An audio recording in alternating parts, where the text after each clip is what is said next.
আসসালামু আলাইকুম বন্ধুরা, টু স্ট্রোক একটি ইঞ্জিনের আমরা সিলিন্ডার কিট নতুন এনেছি। একটি ইঞ্জিনের সেটিং করব। সেই সিলিন্ডার কিটের মডেলটা হচ্ছে 48 mm। এই যে সেকশন গ্যাসকেট, এই যে রিংগুলো, দুটি ring,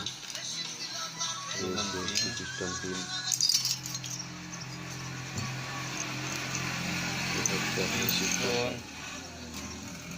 pilot bearing pilot bearing এর সাপোর্ট, দুইটা washer, pilot support, piston, cylinder. সিলিন্ডারের 4টি বল্টু। সবাই সাথে থাকবেন। আসসালামু